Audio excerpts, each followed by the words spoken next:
पाकिस्तान ने भारत का Rafale jet मार गिराया है या नहीं, ये तो अभी भी एक रहस्य ही बना हुआ है। लेकिन एक बात कंफर्म हो चुकी है कि इसी राफेल पर भारत की कूटनीति के आगे फ्रांस के रक्षा मंत्रालय ने भी अब घुटने टेक दिए। जी हाँ दोस्तों, फ्रांस की ओर से भारत को वो परमिशन मिल चुकी है जिसे फ्रांस ने अपने करीबी दोस्त यानी ग्रीस को तक नहीं दी। और इस परमिशन के चलते भारत की नौसेना अब इतनी ताकतवर बनेगी कि भविष्य में अगर भारत पाकिस्तान या भारत चीन में कोई जंग छिड़ जाती है तो भारत वहां तबाही का तांडव मचा देगा। जी हाँ, बात राफेल मरीन को लेकर ही है, जिसके एक पहलू पर ना तो फ्रांस राजी हो रहा था, ना ही फ्रांस की राफेल विमान निर्माता कंपनी दसॉल्ट एविएशन। लेकिन भारत ने अब इन दोनों को मना लिया है। देखिए, आप सभी जानते हैं कि फ्रांस अपने राफेल जेट्स को लेकर काफी अलर्ट रहता है। इवन इन्हें बेचने के बाद भी फ्रांस की इसे लेकर कई शर्तें रहती है, जैसे कि राफेल की सर्विसिंग या मेंटेनेंस का काम दसॉल्ट एविएशन के टेक्नीशियन ही देखेंगे।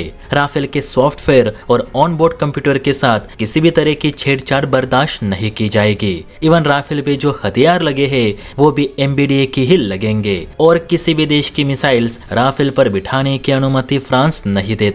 लेकिन अब जरा ये न्यूज देखिए जिसमें क्या लिखा गया है। आप स्क्रीन पे जो आर्टिकल देख रहे हैं उसे डिफेंस की मोस्ट ट्रस्टेबल न्यूज एजेंसी यानी इंडियन डिफेंस रिसर्च विंग की तरफ से जारी की गई है, और जिसमें बताया गया है कि नेवी को जो राफेल मरीन जेट्स मिलने वाले हैं उन पर अब MBDA की मेटियोर, स्टॉर्म शैडो, हैमर और माइका के साथ साथ भारत के ब्रह्मोस, रुद्रम, सौ और अस्त्र मिसाइल्स भी डिप्लॉय होंगी। रिपोर्ट्स के मुताबिक फ्रांस ने भारत को अपनी मिसाइल्स राफेल पर इंटीग्रेट करने की अनुमति दे दी है। न सिर्फ मिसाइल्स को तो भारतीय सेना अब अपना वाला नेविगेशन सिस्टम भी इसमें फिट कर सकेगी, ताकि लद्दाख के पहाड़ी इलाकों और POK के जंगल इलाकों में सटीकता के साथ बमबारी की जा सके। कहते हैं पहले फ्रांस ये छूट भारत को देने के लिए तैयार नहीं था, क्योंकि इससे फ्रांस की कमाई बंद हो रही थी। आपको भी पता है कि अरबों रुपयों में राफेल जेट खरीदने के बाद भी हर साल राफेल के लिए करोड़ों की मिसाइल हमें फ्रांस से ही खरीदनी पड़ रही है,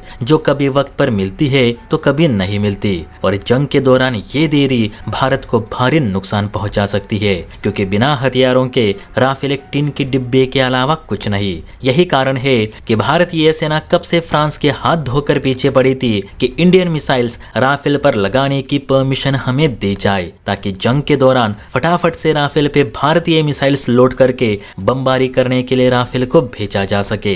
तो बहुत इंतजार करने के बाद ये परमिशन आखिरकार भारत को मिल ही गई। कहते हैं अगर फ्रांस ये परमिशन भारत को नहीं देता तो शायद 60,000 करोड़ रुपयों की 26 राफेल मरीन जेट्स की डील पाइपलाइन में भी जा सकती थी, जो कि फ्रांस हाथ से जाने नहीं देना चाहता था। यही कारण है कि भारत को और नाराज ना करते हुए फ्रांस ने अब वायुसेना और नेवी के राफेल विमानों पर भारतीय मिसाइल्स लगाने की अनुमति दे दी है, जिसे भारत की सबसे बड़ी जीत कही जा रही है। क्योंकि आप ही सोचिए, जब राफेल अपने साथ ब्रह्मोस और रेडार्स को जाम करने वाली रुद्रम मिसाइल लेके चलेगा तो दुश्मन इलाके में कितनी तबाही मचेगी। बल्कि इतना डेडली वेपन पैकेज फिलहाल किसी भी फाइटर जेट पे नहीं। यानी अब सच में चीन पाकिस्तान की शामत आने वाली है, क्योंकि राफेल अब तबाही मचाने के लिए ब्रह्मोस लेके आ रहा है।